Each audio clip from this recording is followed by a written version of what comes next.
Okay, we're going to be starting section 3 of chapter 3. We're going to be covering language development, Piaget's stages of cognitive development, and theory of mind.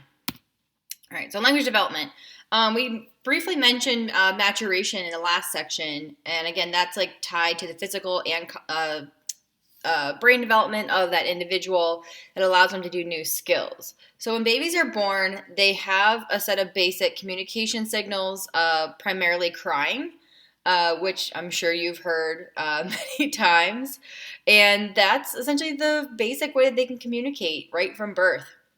As babies get a little bit older, their cries begin to differentiate, but pretty much within the first couple of days, they begin to differentiate their crying tones. They'll have different crying tones for pain, hunger, tiredness, um, fear, and just discomfort. So, depending on the sound that the baby is making, parents can usually tell if the child is, or what the child needs at that moment.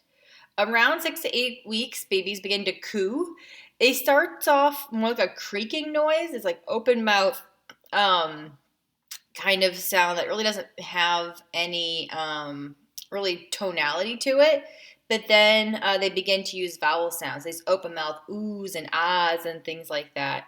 There's going to be a video in the playlist with a baby cooing. I think you should check out. It's absolutely adorable. Around 7 months, they begin to make what are consonant sounds, so b, g, p kind of sounds.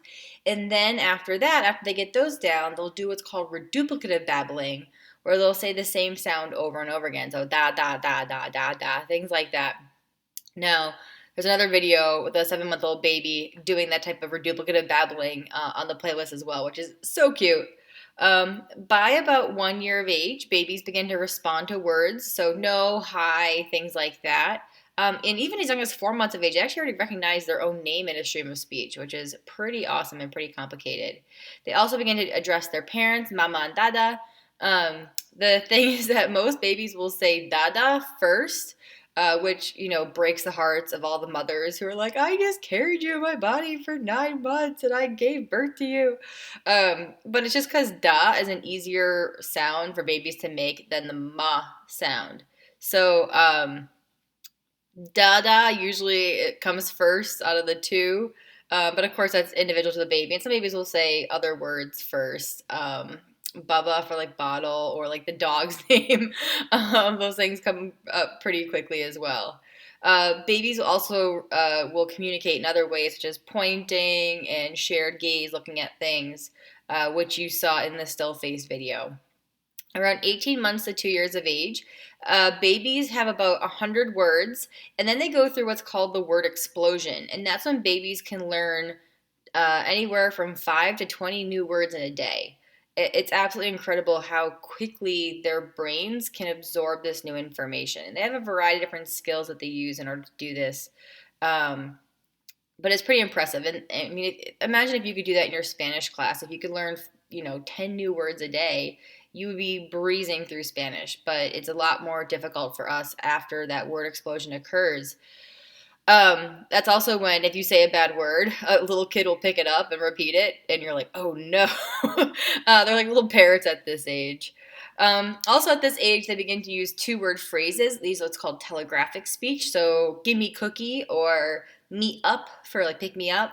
They won't use full sentences yet, but they will use these quick phrases that are very easily understood by other people, and it helps them get what they want. Around the age of 2, children become more independent. That's where they get the terrible twos moniker from.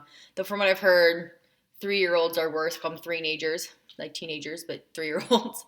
They begin to understand simple commands, but they don't always obey.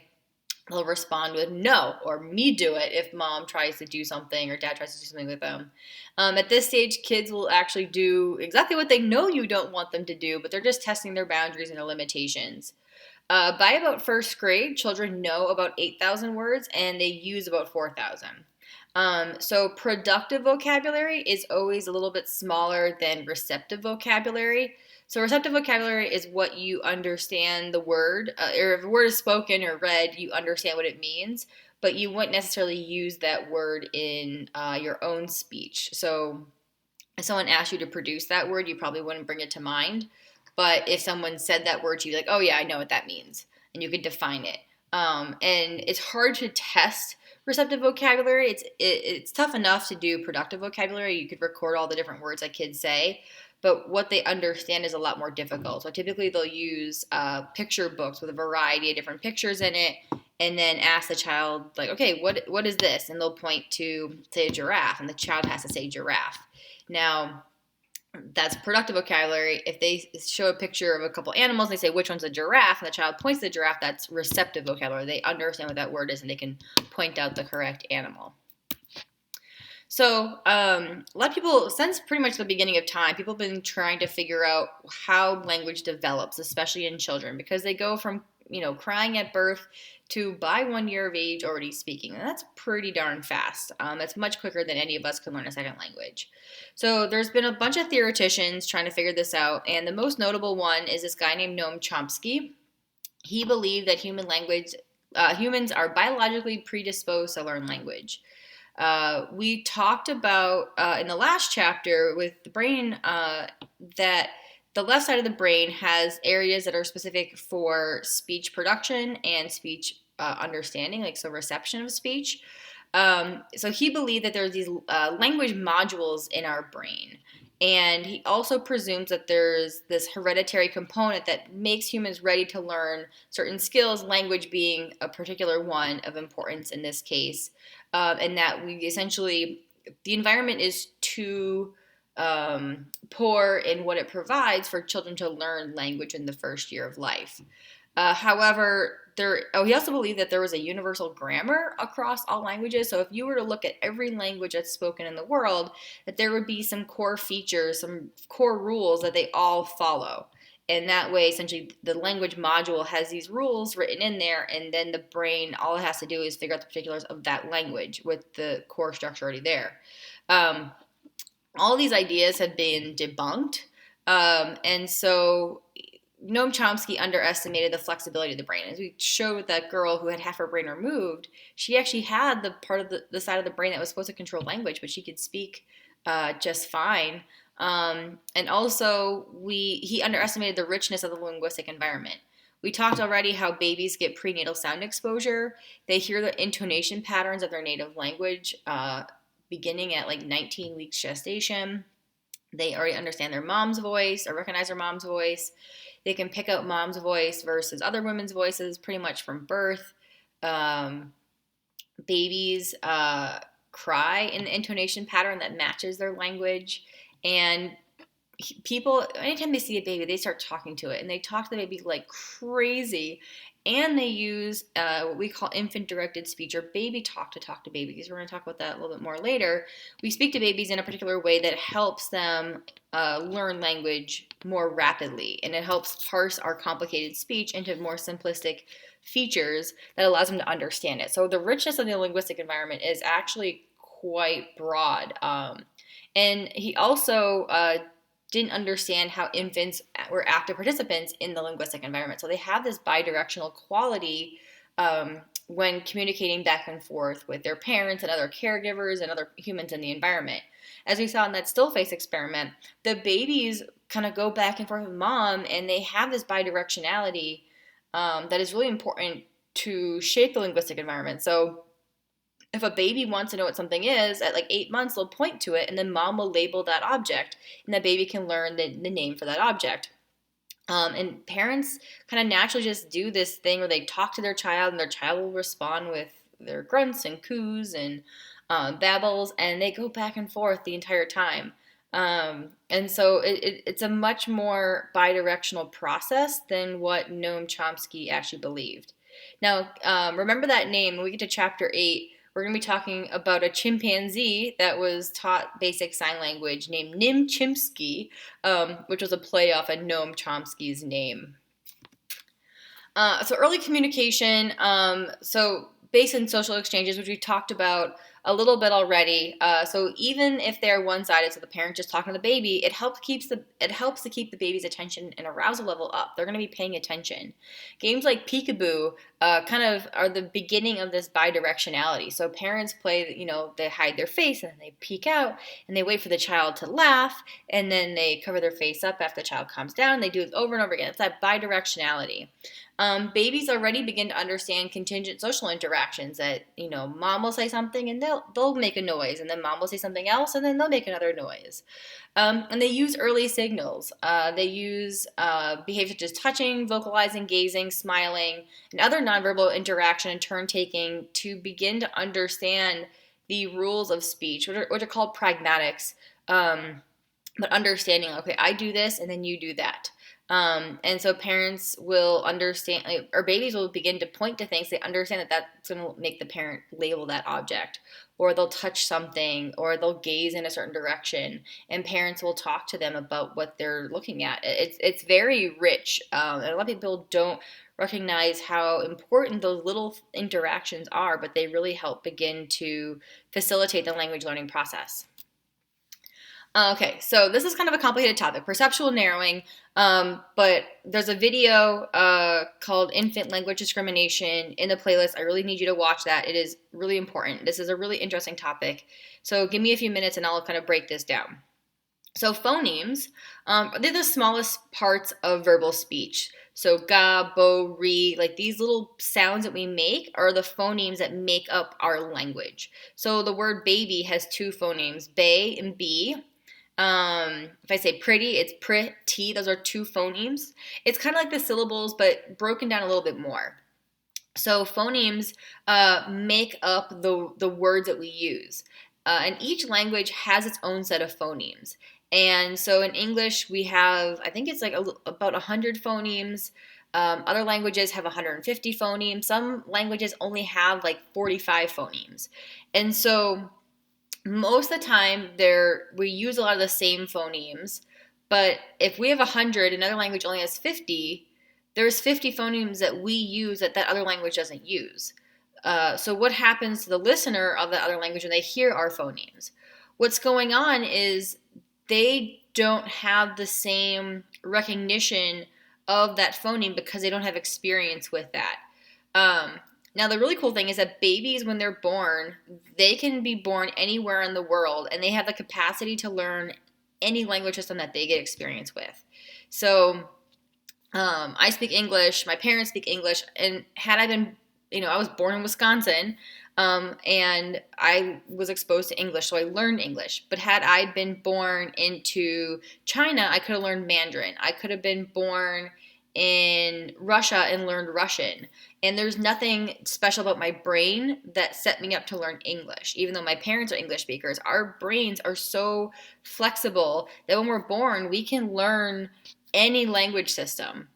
And it's the experience to these sounds, we call our native language sounds, the ones that we hear every day, that actually shifts over time. So because I was exposed to English, my brain got specialized for English. I became an expert in English sounds, but I lost the ability to hear, or I didn't lose it, but I can't necessarily hear the sounds very well that are used, particularly in Russian and not in English, or Mandarin that are not in English. We decline in the sensitivity to these non-native sounds.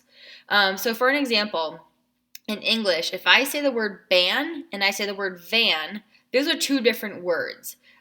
So ban would be like, oh, I ban you from doing this activity, or a van is, I'm going to take the van to school today. It's a vehicle. But if you're a person who lives in a Spanish-speaking country, the ba-va distinction doesn't really exist. So if I say baca or vaca, those are the same word. They don't have any different meaning.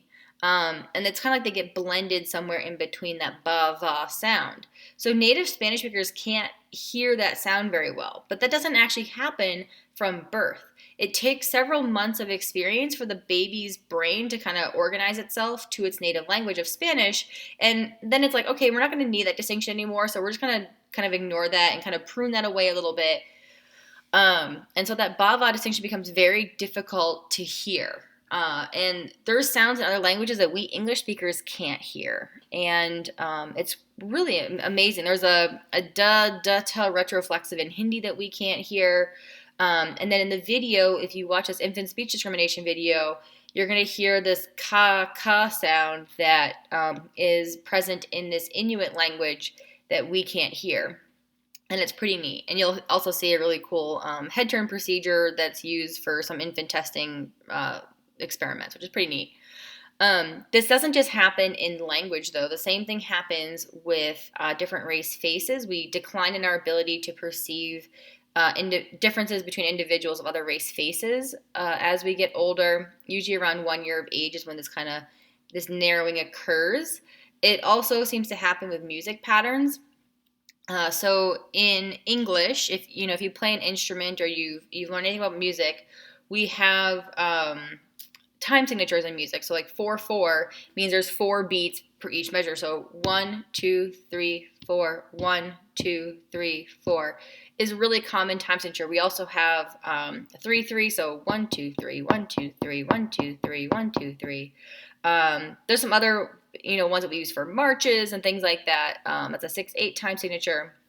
Now, in other languages or in other countries around the world, they use like a 7/8 time signature. And this is common in like the Balkan regions of the world, also in some Middle Eastern countries. And if you were to try to dance or to clap along to this, it would be really difficult. And you would feel like you're kind of like jolting and it's like not making sense.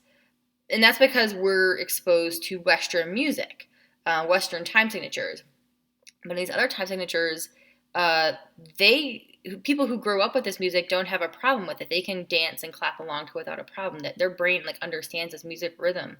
It has some examples of some, I believe it's I want to say Moldovan. It's not Moldovan though. Romanian maybe.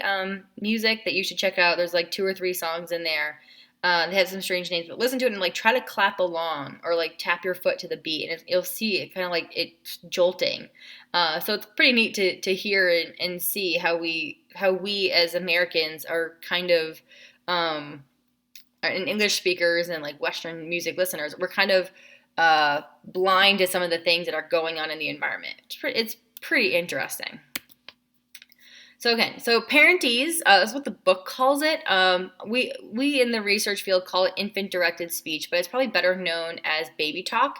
It used to be called motherese, but we realized that was kind of sexist because it's not just mothers who do this. So they started calling it parentese, but infant-directed speech. So this is the pattern of speech that we use to talk to infants. We use a higher pitched voice, so good morning. We use shorter, simpler sentences, repetition, slower speech, and exaggerated voice inflection. So good morning, how are you? Do you want to get up today? Huh? Let's get up. Should we get up and go to the party? Yeah, let's go to the party today. Who are we going to see at the party? So these exaggerated, simple sentences with a lot of repetition, this is actually really important to help babies understand language. It helps increase the infant's attention to speech. Babies much prefer to listen to infant-directed speech than adult-directed speech. Helps them parse words and phrases.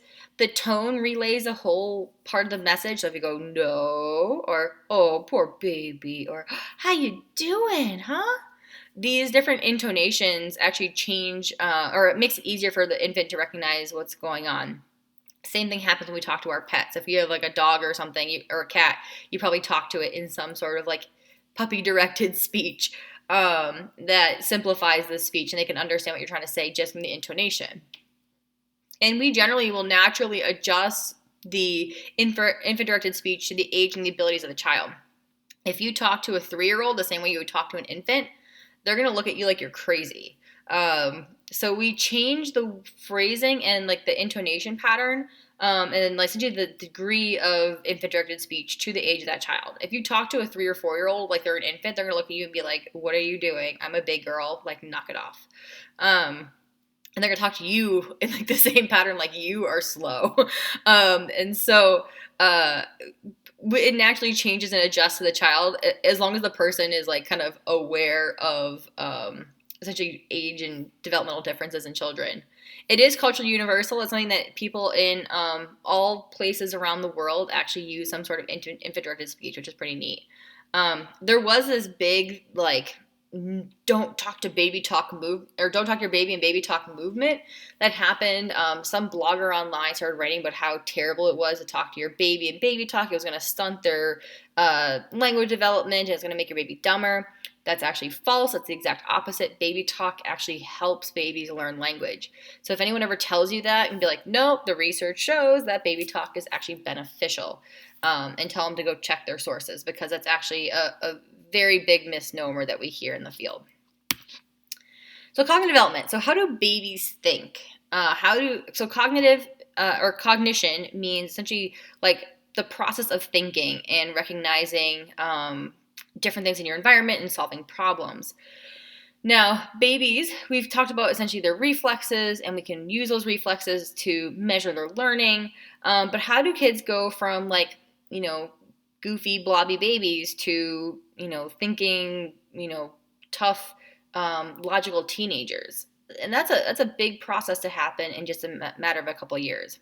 So when babies are young and children are young, they don't have learned knowledge, also called crystallized intelligence. They don't have the facts and figures and dates and things like that from birth, but they have this ability to rapidly learn new skills and new abilities. It's called fluid intelligence. Children are like sponges, and even still now, you as teenagers are sponges. It's a lot easier to learn many skills at a younger age than an older age. So learning a language, learning a new skill, like riding a skateboard. Like if you guys were to try to ride a skateboard at your age, you're probably going to fall off a few times. You'll get hurt, but you'll learn it, in a few hours or a few days of work. If you were 4 years old and learning a skateboard, you're going to pick it up a lot faster. Me, I'm going to break something if I try to jump on a skateboard. That's not something that's going to be a good life choice for me at this point in my life. Children also explore their environment. They're always seeking novelty. They're trying to find new things to pay attention to, things that are going to keep them intellectually challenged.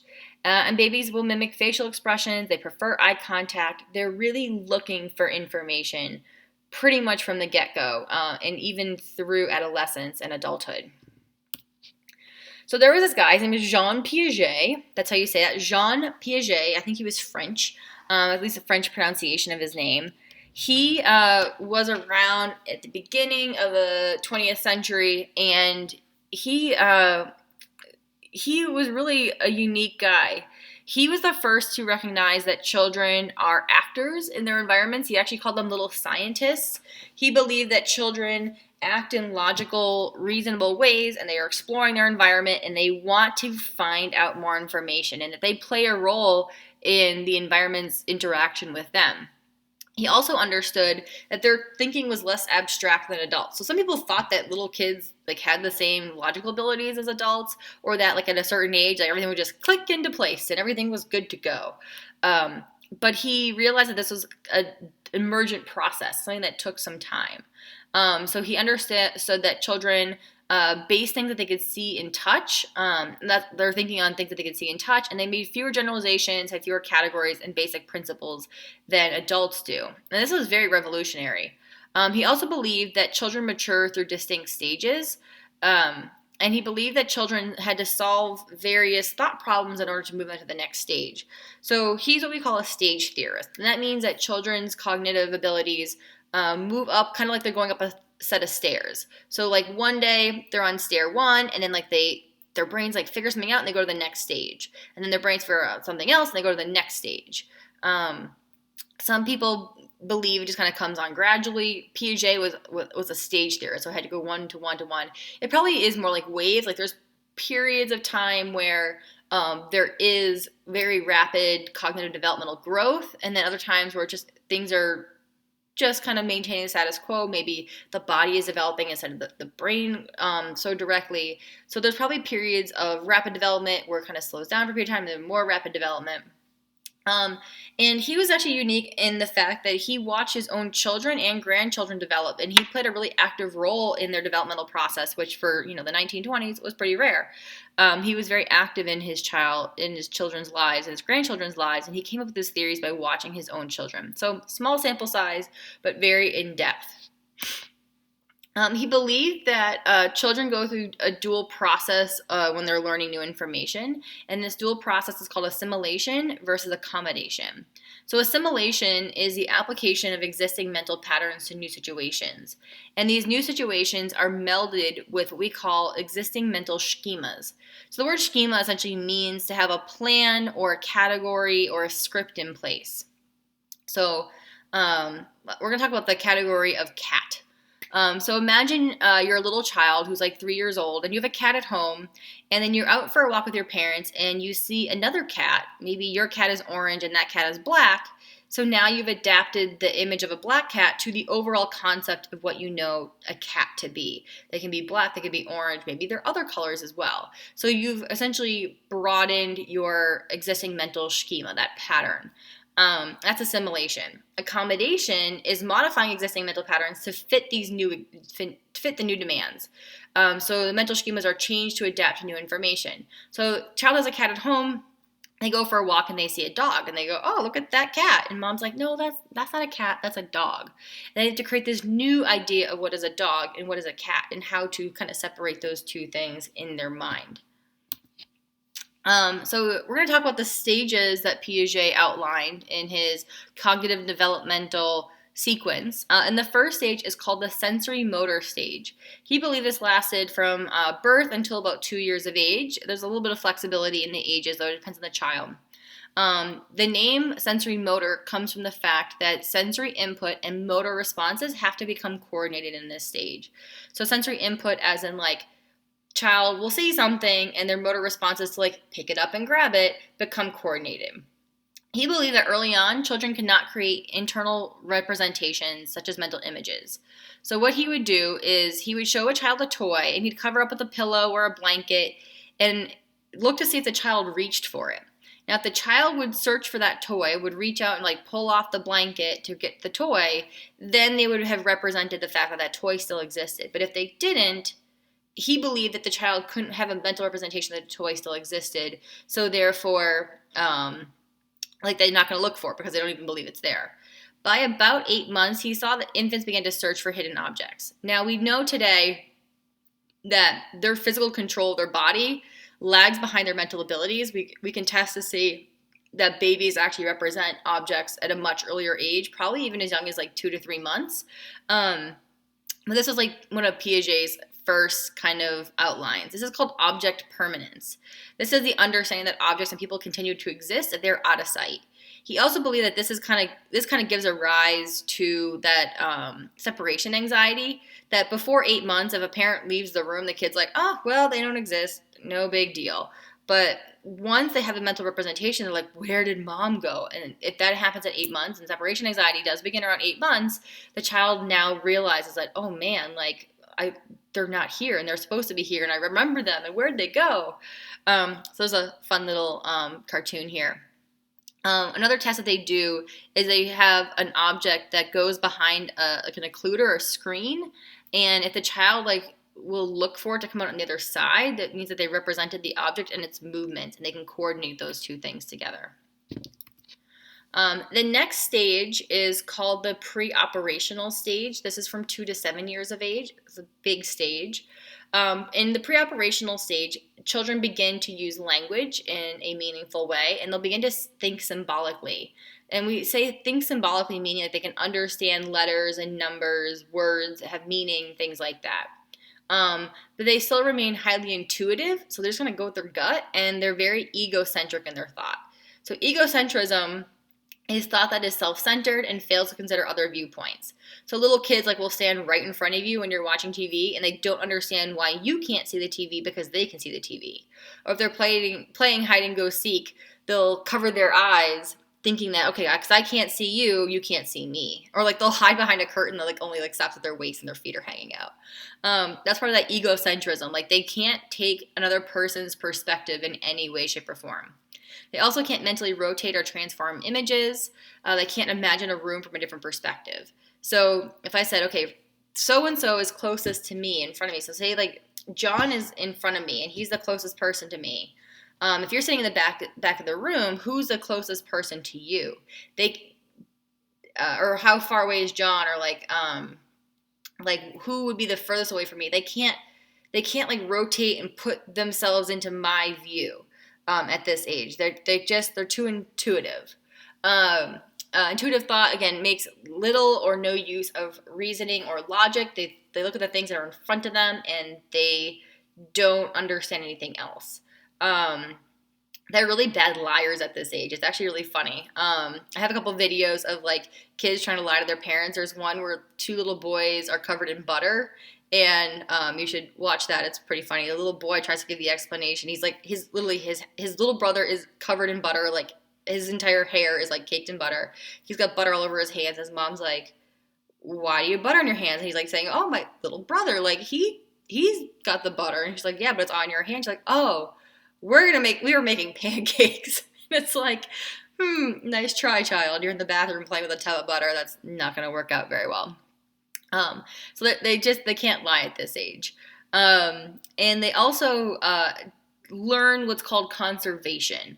So conservation is the maintenance of two elements of a display and even though one may change, the other one remains steady. So for an example, if I put 4 quarters in a row for like in front of you, and I put 4 quarters in a row in front of me, I would ask a child, do we have this, who has more quarters? And they would count 1, 2, 3, 4 on their side and 1, 2, 3, 4 on my side. And like, okay, we have the same amount of quarters. Great. But then if I spread out one of the rows of quarters, I'd say, who has more quarters? They wouldn't hold on. They wouldn't conserve the idea we each have 4. They would see the spacing being wider on mine, and they'd be like, oh, you have more quarters. And they don't understand it that they have to conserve the aspect of like sameness as far as number, not just distance or how much space something takes up. The classic example is having 2 glasses of water that have the same amount of water and then pouring one of them into a taller, more narrow cylinder so the water level looks higher, and asking them which glass has more water. They're going to say the one that's higher in the cylinder, even though they just saw that the water in the glasses was the same before it was poured into the other cylinder. This is a really interesting topic, so I want you guys to watch this video for sure. This is a really important one for you guys to understand. And it's kind of fun. You can also kind of learn how to scam and trick little children. But around like 5 to 7 years of age is when conservation kind of clicks in and they can solve these tasks appropriately. In the next stage, it's called the concrete operational stage, and this is from 7 to 11 years of age. In the concrete operational stage, children become able to use the concepts such as time, space, and volume and number. They get conservation, but in ways that are still simplified and concrete rather than abstract. So if you ask a child, hey, do you have a brother? And they say yes. Well, what's your brother's name? His name is Billy. Does Billy have a brother? They'll say no, even though like they themselves are Billy's brother. They don't understand that that term applies both directions. In conservation, they begin to understand it. Mass, volume, weight, and number, like that's not a problem. They've got conservation down. At this age, they also stop believing in fictional characters like Santa and the Tooth Fairy. They begin to kind of figure these things out. You should watch, there's a video on YouTube that I have linked below where it has a little girl who is essentially telling off Gaston at Disney, pretty much telling him like he will never get Belle and that the Beast is so much better than him and Gaston needs to get lost. And this little girl doesn't understand that as an actor playing a role at the park, she thinks that this is Gaston and she thinks that he is just this terrible villain. And it's funny because even like before this age, like kids will understand like, okay, Mickey Mouse is, you know, a man in a costume. It's not a big deal, but then they'll still get really scared. They can like verbally understand it, but once it comes down to like actually seeing that character, they freak out. And that's also like, they might be okay with like happy characters, but if they see a villainous character, they get really freaked out and they just can't handle it anymore. They just can't understand that that's a person in a costume and that's fake. They can't remove themselves from that emotionality up until usually the concrete operational stage. And the last stage is the formal operational stage. And this is from 11 years and on, so you guys should be in the formal operational stage. That includes thinking that is abstract, theoretical, and hypothetical-based ideas. So children or adolescents at this age are self-reflective, they're less egocentric, they can use inductive and deductive reasoning, they can comprehend abstract math and philosophy. This is when adolescents begin to really question the world, question the morals of their parents. They're going to really begin to look at the world in a new way. And that's why teenagers kind of frustrate their parents, because they're not just accepting what's going on before. They're more likely to kind of push the boundaries. They're also, if you were to give them a tablet to figure out something, they would understand you have to manipulate one thing at a time, not just manipulate 3 things at a time, because otherwise you won't be able to figure out what actually made the change. So they can understand like basic experimental processes. When they, at a younger age, they'd have a hard time doing this. So a lot of parents ask how they can help their child develop through these stages. They say to avoid what's called hothousing. That's forcing a child to move or to learn something before they're not mentally or physically prepared for it. So pushing a child and like doing rote drills on conservation is not going to help them understand it any earlier. Allowing them just to play with objects in their environment is the best way. You're not going to force a child to move through the stages faster. You're not going to have a 6-year-old who's in formal operational stage. It's just not going to happen. You can use what's called the one step ahead strategy, though. This is teaching efforts that are aimed just one step ahead of where the child is now. So if the child is beginning to play with, cups of water and pouring things back and forth, ask them questions about that. Kind of show them some different things. So how water pours into different shape glasses, and ask them questions about it, but you don't have to like force them into giving you rote responses, because that's just not going to be productive for anyone. So Piaget today. So again, his ideas were formulated about 100 years ago, and a lot of things that were discovered 100 years ago don't really hold up very well. But Piaget, his ideas come up pretty well. So we understand that growth goes hand in hand with brain maturation. So visual processing in the back of the brain, all the way to the front of the brain with the prefrontal cortex, that definitely is the last part to develop, and that's where we see that abstract thinking, theoretical thought, being less egocentric, all that stuff is happening in the front of the brain. We also know with newer studies that babies have more developed processing than what Piaget first thought. So we see object permanence as young as 3 months of age using attentional procedures, and maybe even earlier if we use brain measuring techniques. We also understand that the physical limitations of the baby are not the same as their mental limitations. So again, if you're looking at object permanence and you're waiting for a baby to, who's sitting up to reach out and try to pull a blanket off a toy, they have to have that physical dexterity to do that. And so they can mentally probably figure out that there's something underneath there, but they maybe physically can't remove it just yet. Another major controversy relating to Piaget is that not everyone goes through all the stages. So not everyone reaches formal operational stage if they're not given adequate education. So if you look at certain populations, people who haven't maybe moved into high school or had very poor educational experiences even through high school, they may not actually reach formal operational stages. So it's not a complete universality, although most people, if they don't have an intellectual deficit and they go through moderate education, they will reach formal operational stages. All right. Now there's another guy who also is a theorist as it relates to cognitive development in children. His name is Lev Vygotsky. He was this Russian guy, and he believed in he created what's called the sociocultural theory. He had more of a focus on the impact of the sociocultural environment on the developmental pathway. So he understood that culture provides a framework for how we learn and think. So if you think about it, there are different intellectual skills that are valued in different cultures. So here in the United States, abstract thought and book smarts and reading and mathematics and things like that are highly valued. But if you live in an area where your naturalistic abilities are more prized because you need to survive and hunt and find food and water in the environment, then that's going to be different. So, if you can do trigonometry, it's not going to be a whole lot of value if you're trying to struggle to survive and find food. So, the different skills that are more valued in different areas. He also developed what's called, or the idea of what's called the zone of proximal development. So this is a term referring to the range of tasks that a child cannot master alone, but that he or she can accomplish with the guidance of a more capable partner. So think about putting together like a 100-piece puzzle as a child. If you were like a 5-year-old and you were given a 100-piece puzzle, there's just no way you could figure it out. But if you had a more masterful adult or older child helping you out, maybe they'd show you, okay, we have to find the edges and do the corners of the puzzle first. We have to look at the box and make sure we are matching up to the picture. And that little bit of guidance can help the child figure out that task. And that process of offering these new levels is called scaffolding.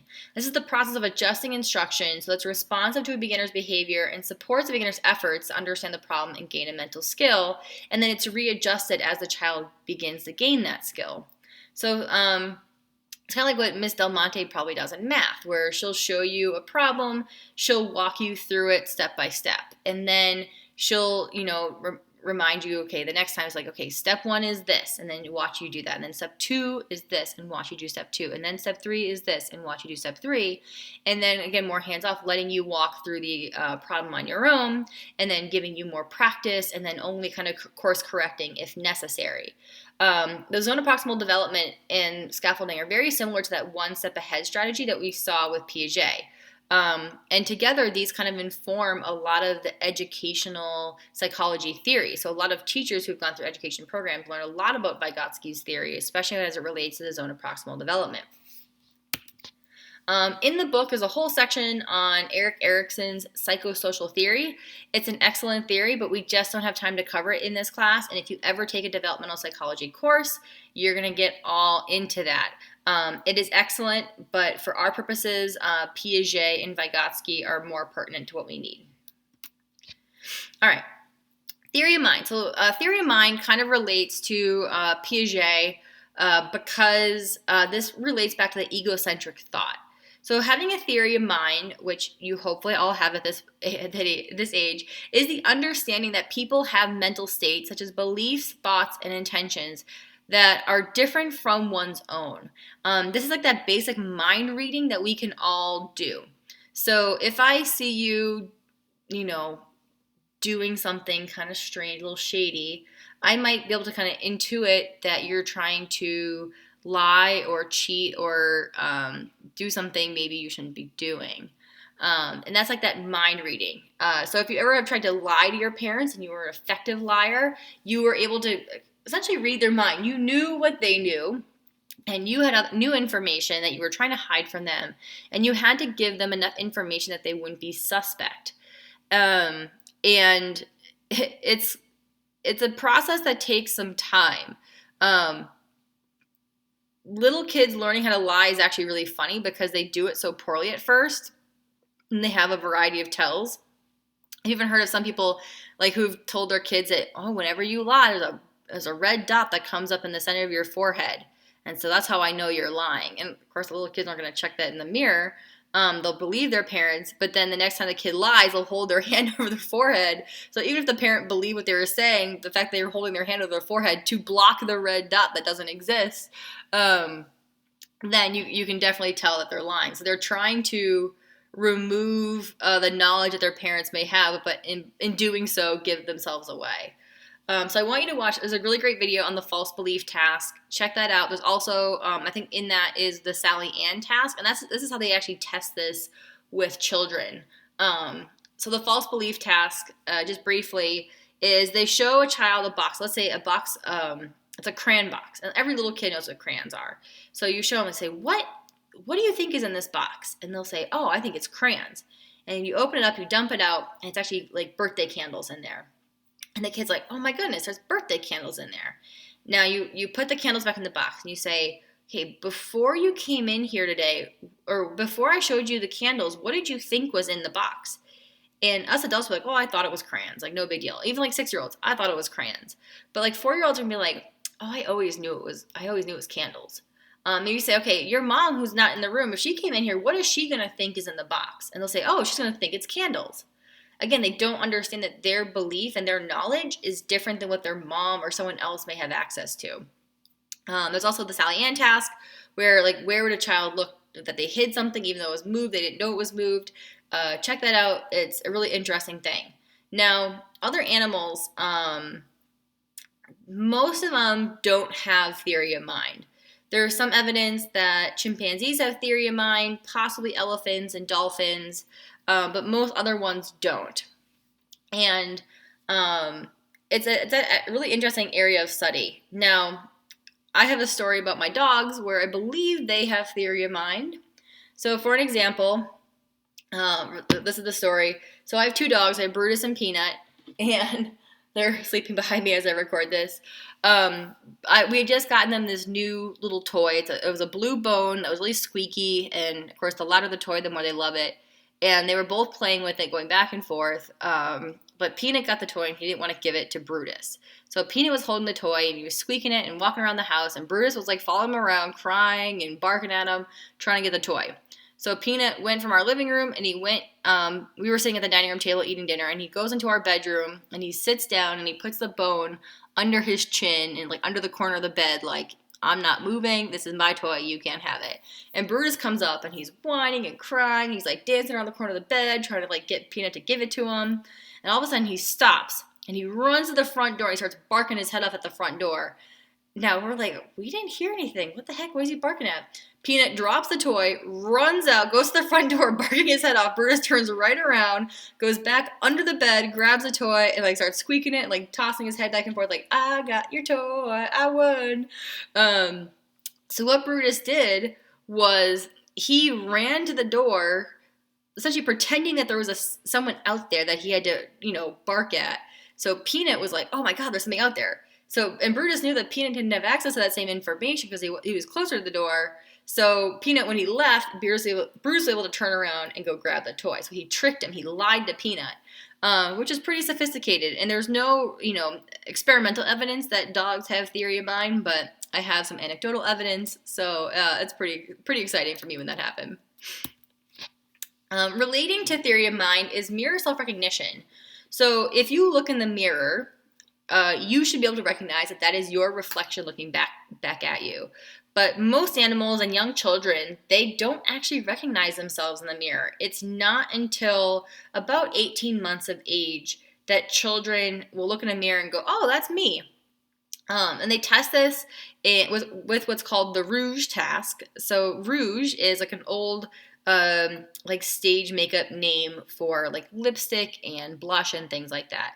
So what you do to test this is you take a young child and you put a red mark on like their forehead or on their cheek while they're not paying attention. You don't show them what you're doing. You just, you touch the child, you're playing with them, and you just rub the red lipstick on their forehead. Then you show them a mirror. If they're younger than 18 months, they'll usually point to the reflection in the mirror and be like, oh, why does that child have a red mark on their head? But they won't recognize that it's themselves. After about 18 months, they'll look in the mirror and then they'll touch their own head to like wipe it off. Like, what is this on my forehead? And that shows that they actually know that it's themselves. And they've done this task with a whole bunch of other animals. Humans, again, get it by about 18 months. Primates, elephants, dolphins, they all have mirror self-recognition, which is pretty brilliant. And it takes time, an experience with mirrors, which is called enculturation. So they have to be experienced with that object. So chimpanzees will take some time to learn it, a couple days usually, even just a couple hours, depending on the age of the chimpanzee. Elephants, even they do this with dolphins, and dolphins will recognize it themselves in the mirror, which is pretty cool. So I'm going to post some videos about this. I'm going to show you the rouge task and some animals being hilarious in mirrors, like in the wild. So you can see some animals have no sense of mirror self-recognition. Like they have no idea that it's not another animal, like another jaguar, another giant stork in there, and they'll actually like attack it or they'll hide from it, which is funny. But then you see there's gorillas and chimpanzees, and they begin to figure it out. And they start like touching the mirror, or like dancing in the mirror, and they're like, "Oh, that's me over there," and they begin to kind of figure it out. So take a look at those videos. I think you'll get a good laugh out of them. And the little kids are absolutely adorable, and they're figuring out the mirror self-recognition. All right, so that's it for this section, and we'll start the next section later.